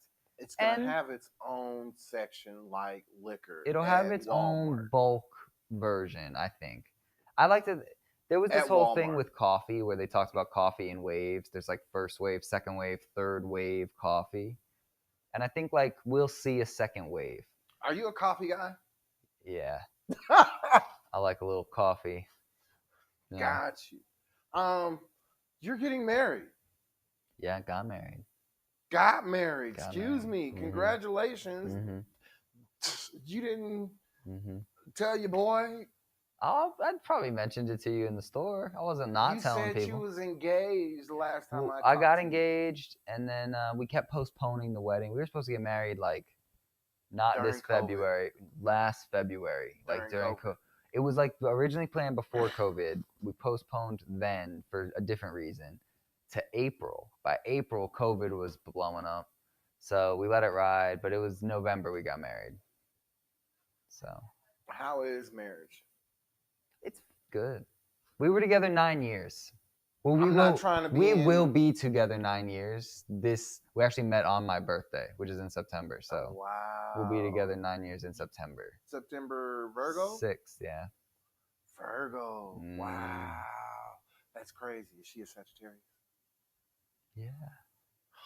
What the fuck? What? Yeah. People do not understand the power of a Virgo and a Sagittarius. It is scary. Ugh. It is scary. That's wild. Because one, the Virgo is very wild. I try not to. That's why I was saying. Not that you're action wild, but in your mind. In my mind. Yes. Thanks, Chris. You've cut to the core of me, bro. Okay. You read me like a book. In your mind, you're wild. At the same time, for a Sagittarius, that's scary because they don't know there's a limit for them. You know what I mean? Uh-huh. And it's not that it's mean, it's to be mean or anything like that. It's something too far is not healthy for either of us. Mm-hmm. And that's what a Sagittarius is about balance. Yeah. And once things start to get out of balance too much, regardless what it is, the truth has to be there. Yeah. Regardless of everything, when everything starts to get out of balance, it's like only thing that they have to hold on is the truth. Yeah. You know what I mean? Yeah. And that's what keeps them. Oh yeah, she is my foil. She is my balance for sure. So I definitely got lucky. That's once again when that match happens, Jay-Z and Beyonce. Oh yeah, bro. If there's an Illuminati, I hope. No, man. I hope but I would hope if there was, I would hope that But when you think Beyonce is about the Madam like I'm just Chairperson. saying, when you think about the logic of it, it's like, okay, so there was this organization that's been around for like 5,000 No, bro. years. My thought is, you want to find a global conspiracy? It's the money. That's it. It's That's- it's right there. People don't wanna- Whoever has been controlling the money, that's the global That's conspiracy. Who this conspiracy. Yeah, That's what call you it whatever you You know want. what I mean? You know, Quit trying to Yeah. look at stars and all of that it's shit. the money, The dog. only thing they do is negotiate a deal. I don't think and people can depending- collaborate like that effectively for so honestly, long.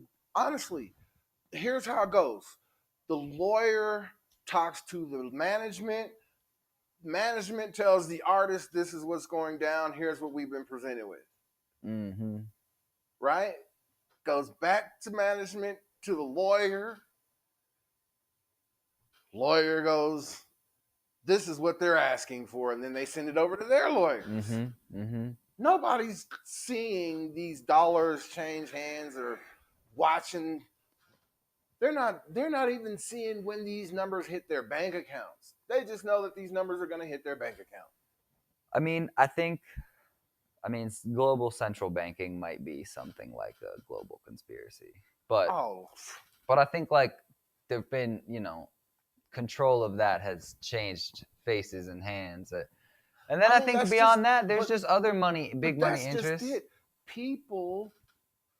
If people wouldn't be so weak to money, the banking industry wouldn't be able to buy the things that it buys when it comes to people.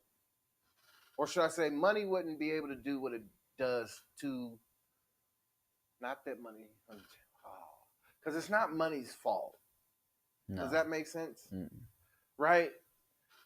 It's people that put the weight behind the money. Mm-hmm.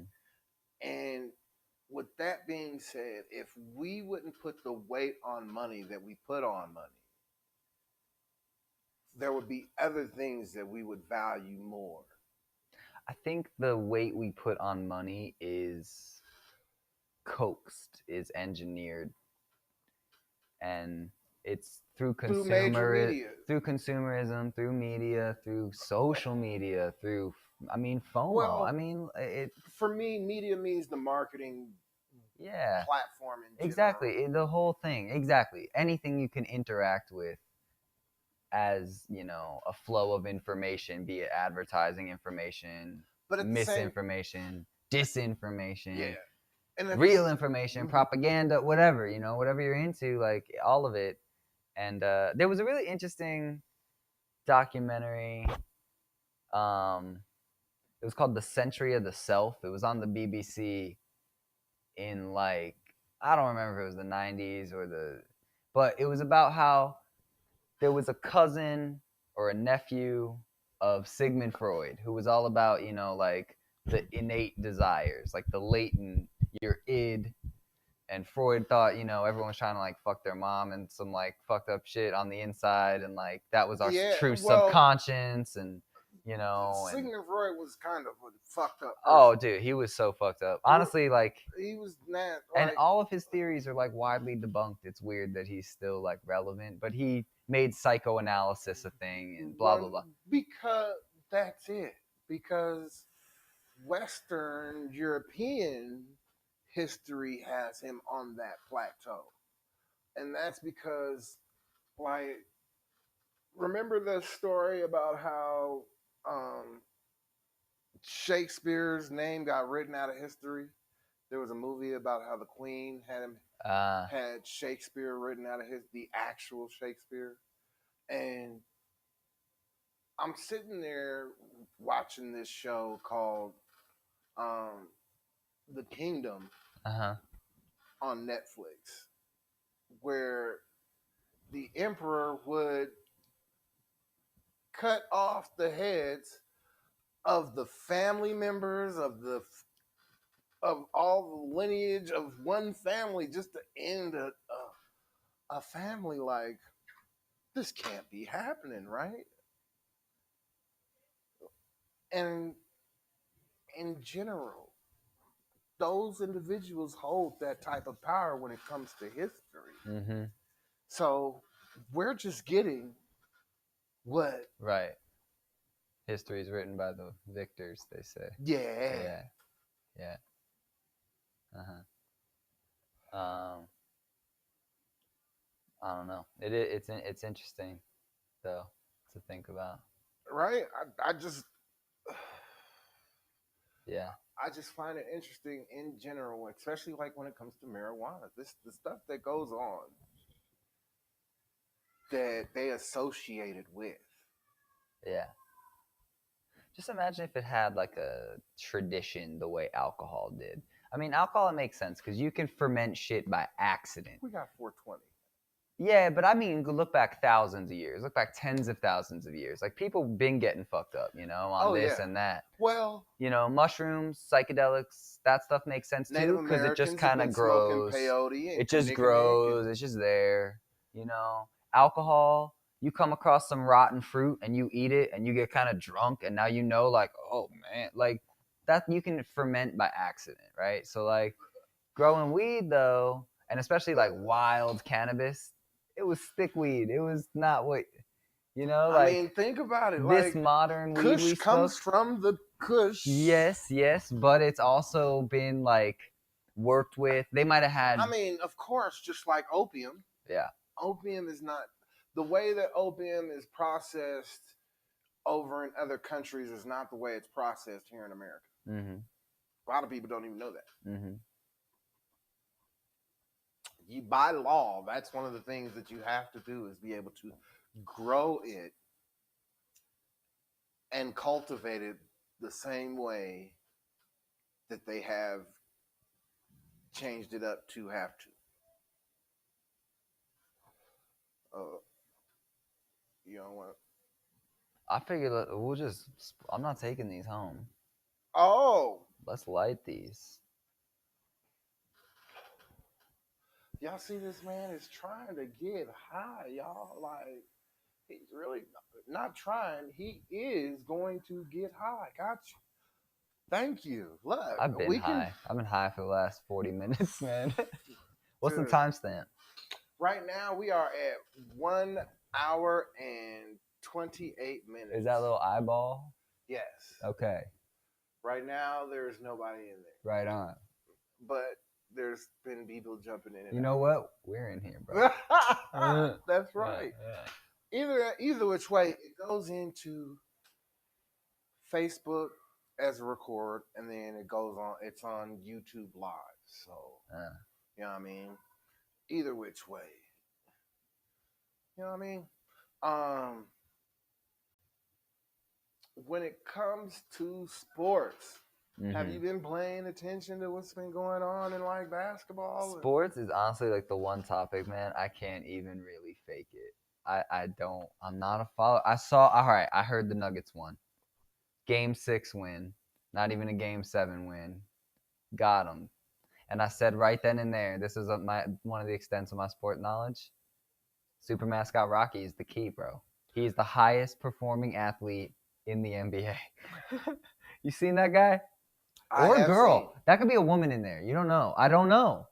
I had a teacher one time who was like very little, and she was Mickey in Mickey on Ice and Disney on Ice for like 5 years or some shit. Because the costume is big, so sometimes they get a woman to do it. Yeah. Just saying. Super mascot Rocky, bro. Look,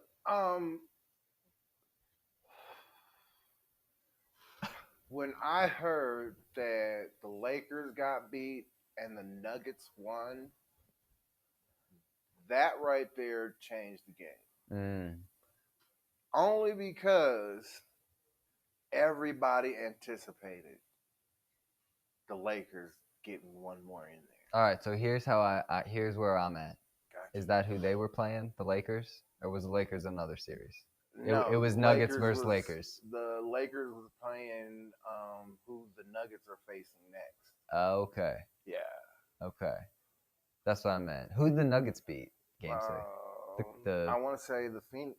This was it. Um, I don't know. I can't even fake it, man. Look, see, this is the best thing about the show. I don't take away from anybody's. If you pick up your phone and search the internet on my show, be glad. Jamie, pull up that clip. That's a Joe Rogan. You know what I Oh, do you listen to his podcast? mean? I have fallen off that podcast Hey Suri, quite a bit. who I- do the Nuggets face in the playoffs?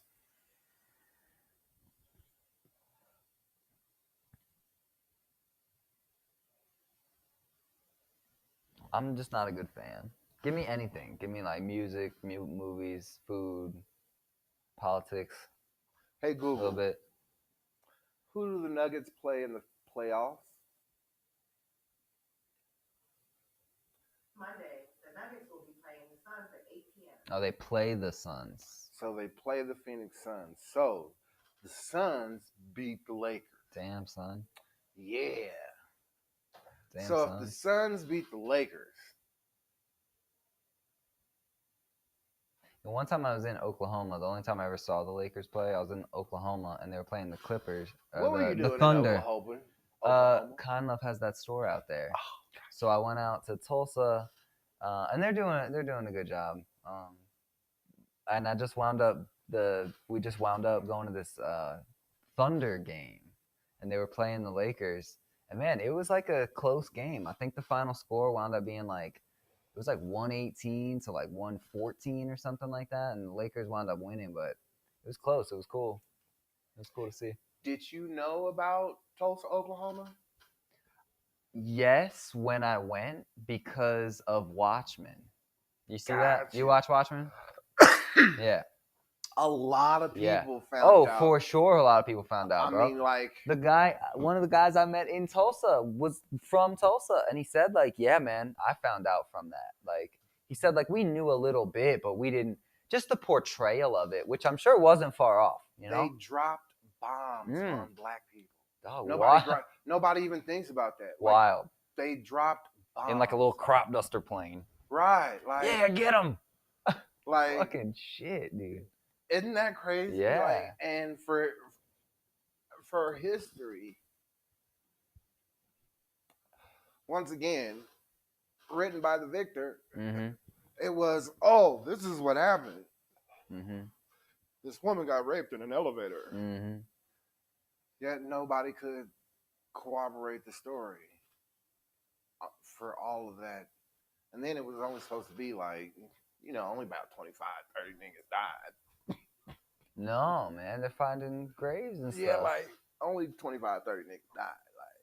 No, it's wild to, I mean,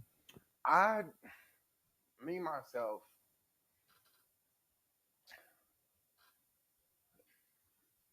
we're a forgiving people.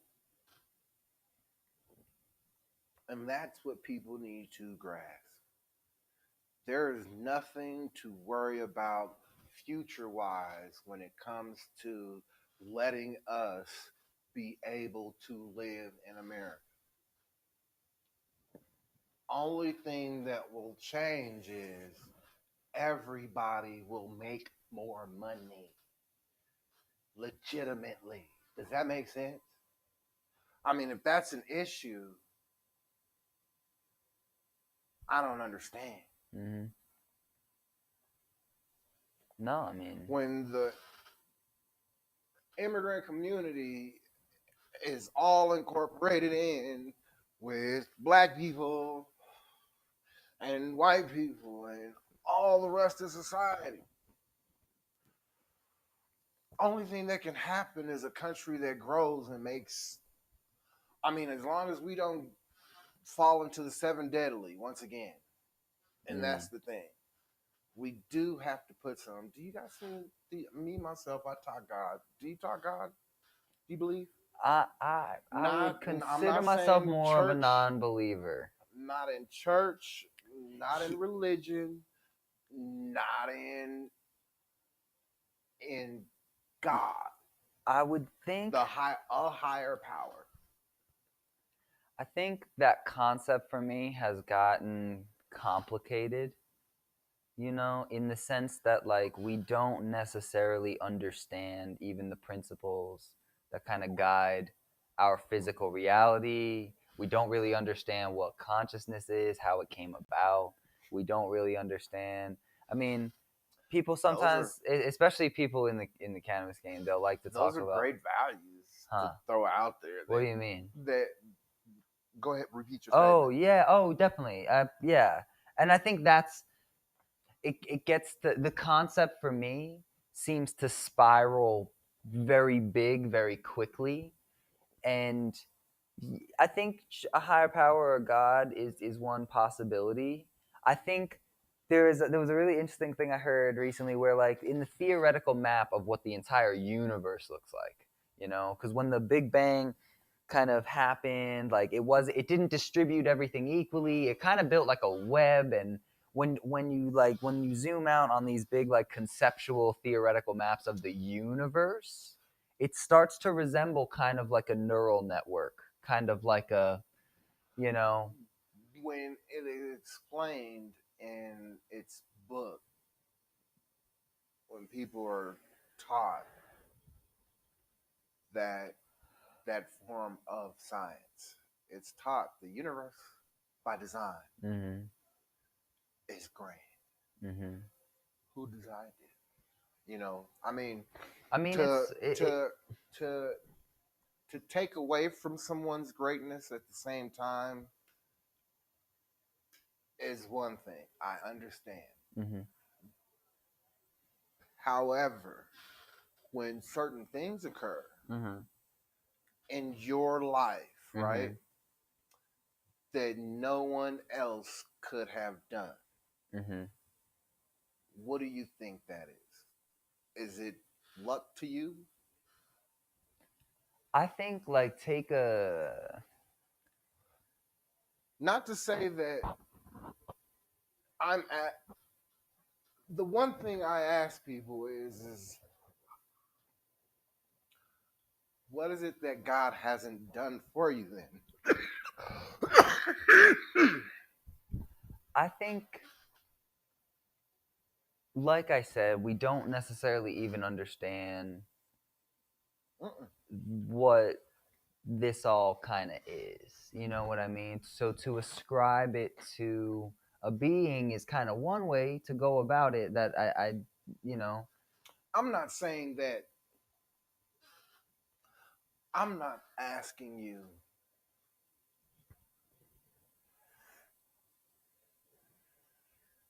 a lot of people's issue with God is Mhm. not with God. Mm-hmm. It's been with the messengers, Sure, right? of course, Right? yes, Okay. all of that, Right? yes.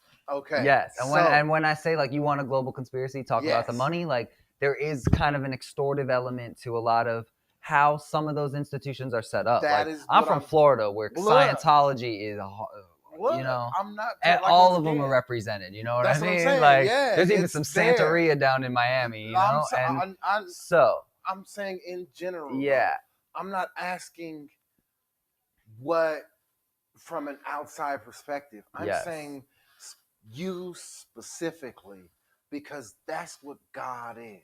yeah, Your personal friend. Your personal. You understand? yeah, Knows you because when you've cried, uh-huh, they felt your soul and he's talked to you. You yeah, understand? yeah, yeah. When you've And I definitely see power in that. but you know what I mean? Yeah. But that's something that only you Mm-hmm. can describe. Can't nobody tell you, well, God is this for you right Right. And fair. here. That's totally fair. That's totally fair. And that's And the I think thing. even in considering what consciousness is, you are approaching a question of that magnitude. You know what I mean? That's the And reason for the and I name of think my show, Black Conscious Convo. yeah, and I think that just people who have considered any type of higher power or higher origin or higher anything, there's power in just being self-aware enough to kind of consider that. And you know, I mean, there's a couple cool I remember there was this short story called The Egg. I don't remember who. I saw an animated version of it, but it's like someone dies and they wake up, and I don't even quite remember the details. But the message of the story was kind of like everything are reflections of kind of the same thing, even the God figure. It was all kind of just reflections of the same consciousness, like the same. But I mean, there's a lot of interesting ideas. You know, like the multiverse idea, like the infinite multiverse idea. Once again. You know? Yeah. God. For me. Perhaps. I mean, perhaps. Yeah. Yes. Yeah. Oh no. For me, yes. I think, like I said, God can take many forms. Like God can be electromagnetism and, the strong nuclear, weak nuclear, and gravity. Like he can be, the personification is the part that I find kind of unnecessary. That's, I think, it. Like, it's not that I don't believe in the higher forces. And I think maybe there's just a concept of making it digestible, Look, this is such a great conversation, y'all. Oh my gosh. Not to interrupt you. Sure. Okay. For me, right? Yeah. There's so many things that God has come and just explained repeatedly in my life. Mm-hmm.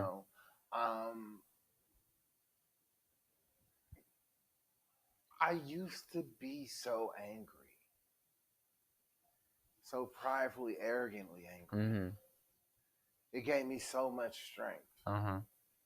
Like I could call on when people would say he's called on dark powers and dark energies. I understood what they meant because I have seen in the hospital individuals come in and get so angry that their eyes go completely black. Mm-hmm. And I said, holy shit, that was me. Like, I've heard people say that about me one time. Like, and it'd be like, are you that angry? Like, and it was like, wow, I'm that angry. And this person broke handcuffs off of a bed, hospital bed. This is when they started making hospital beds more plastic with metal instead of just metal. And it was like, man, this is crazy. Like I'm watching through other people's lives, my life being explained, and at the same time how I can either go right with it or go wrong with it. Oh yeah? I could either go right with it or go wrong with it. And I knew I was doing nothing but destroying it. And it was like, what's gonna happen? God answered the question. Took away my anger. My grandfather told my mama, you want this kid to be a good kid. Tell him who his daddy is. I had gave up on that question after high school. Because I was in college. I was in Atlanta. Living. Gave up on that question. Still in the back of my mind because I'm still using it as fuel to be angry. Then one day I get a message on Facebook. I may be your cousin. Look at the profile, click on it. You ain't my cousin. Whoop, whoop, whoop, blah, blah, blah, blah. Cussed her out. Like, why would you say that? Because I may be your daddy's niece. Your daddy's niece. You may be my cousin. I may know your daddy. I was like, I went in. I was like, motherfucker, I know that. Don't play with me because that's the one thing I wanted to know my whole motherfucking life.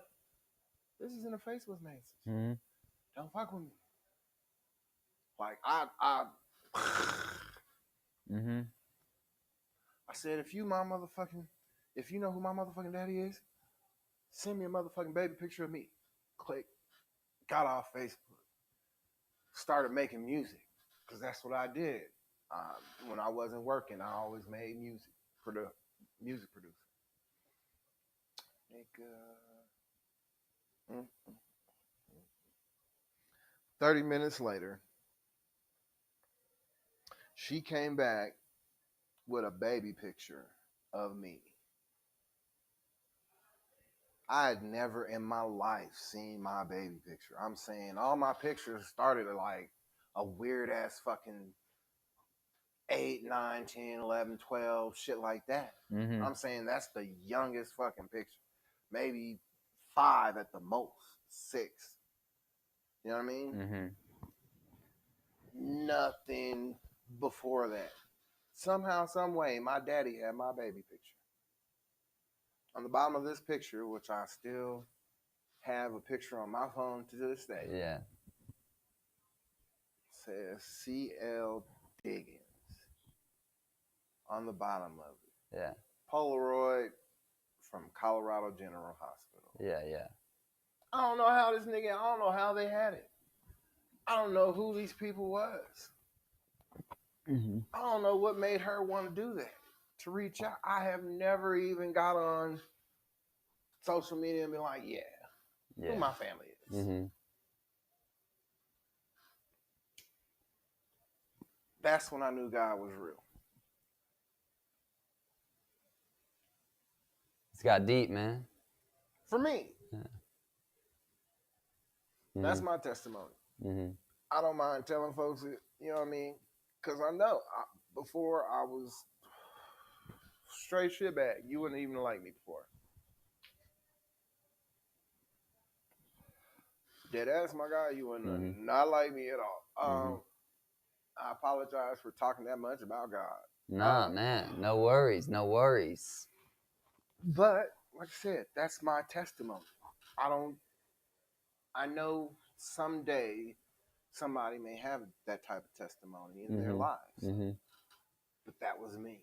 And now I know how powerful the 7 deadly are for me.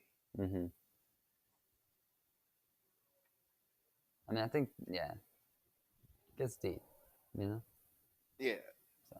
And to each his own. Like, there ain't no, you better believe.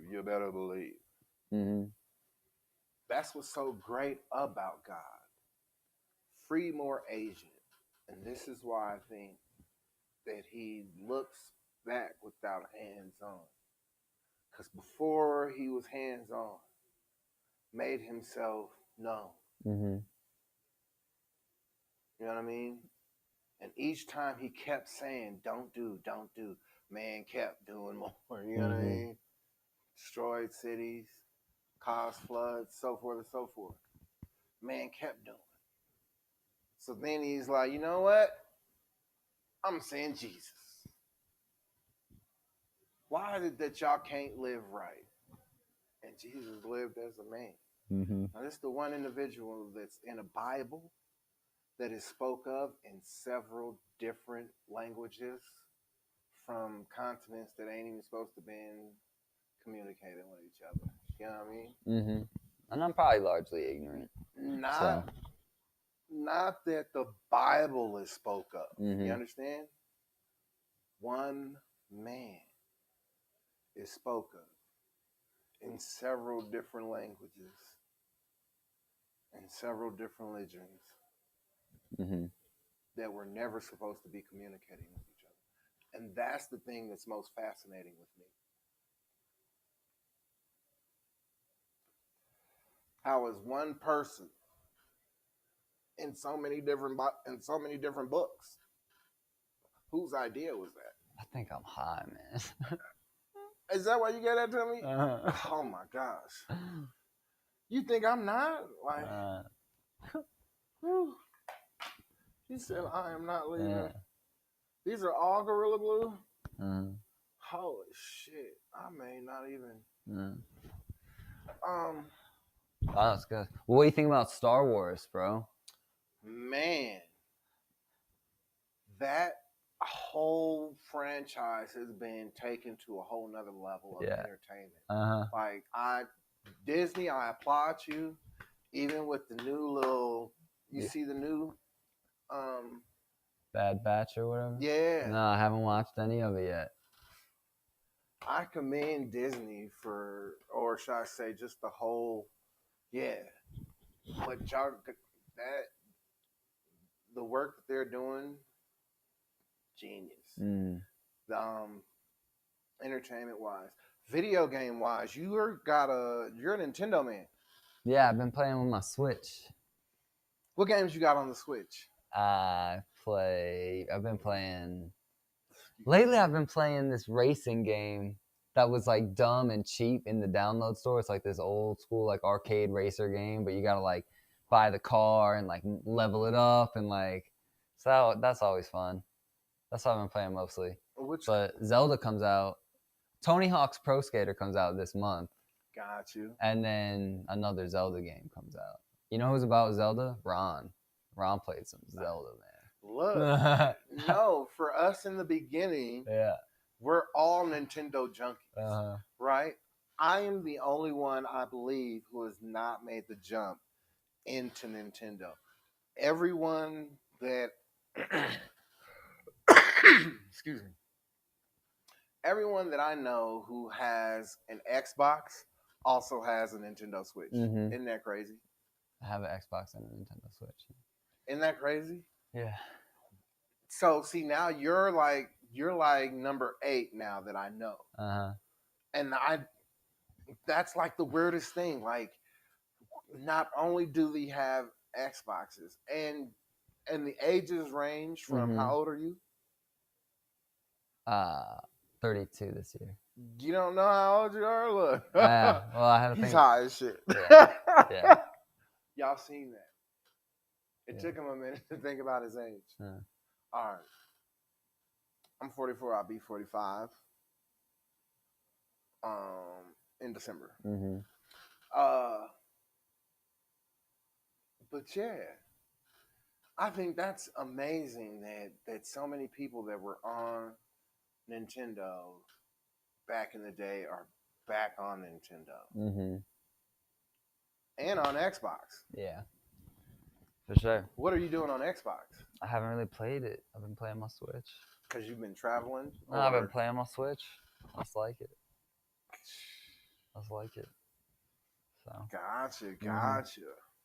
So, what would you say to people interested in the industry and getting them to come and visit Kind Love more often? Kind Love, by the way, is on the corner of Leesdale, Alameda, and Colorado Boulevard, excuse me. In the shopping plaza is the Target on the far north side of the parking lot. Northeast side of the parking lot. Yeah. I mean, like, I'm not here on official Kind Love business. Nah. But there's just a lot of integrity. You know, nothing I say, I should probably disclaimer, nothing I say represents Kind Love, you know? Right. But that's one of but my what I mean is is, and I believe that when we go there, or should I say when I go there, I'm not treated any differently. You know what I mean? Whereas I've been to some stores where they be like, yeah, oh well, nigga. No, I mean, for me, I think I want to represent a good version of cannabis to everybody. And like whatever platform I've been given to do that, I try to do that. But like just commitment to what it is and commitment to how people use it and commitment, you know, to good quality versions of that. So, but yeah, I mean, I think as long as people are smoking, you know, clean cannabis that, you know, that they pay attention to how it actually makes them feel and how it burns up and all this and that versus just what it tested at or you know, at a price point that's comfortable for them. So that's what I'd say. But how long you usually run this? Oh yeah, we about to be out I don't know if y'all know. Today was a good day. And I hope y'all had a great day with us, conversating. Oh, shit. I'm high as shit. Yeah. Oh. Yeah, you can see I'm high as shit. Yeah. Once again, conversation rules the nation. Action speaks louder than words. This is your boy, Chris Diggins. This is Max Pele, Mm-hmm. General Manager at Kind Love. Holla at your boy. They let a nigga do the intro, and they let the wrong nigga do the intro, because shit, I'm eating her, but I like the spit, but when a nigga start talking, the nigga just talk too much. So in this intro, I need to talk and just keep telling you motherfuckers that it's time to be heard, because you be listening to some straight bullshit. And no disrespect, because it takes time to make the music, it takes time to make the money. I guess that's why nobody making money, because niggas ain't taking time to make no music. Of course, the booty Ethan Hunter. In the door, waving the 4-4. Nigga, all I heard was Ethan, don't spit it no more. I'm a god of months, boy, yeah. Clash of the Titans, the party been started, but I wasn't invited. Now I'm declaring war, cause my mind's spinning like this. They keep on telling me that bad boy moving silent, so why can't I hear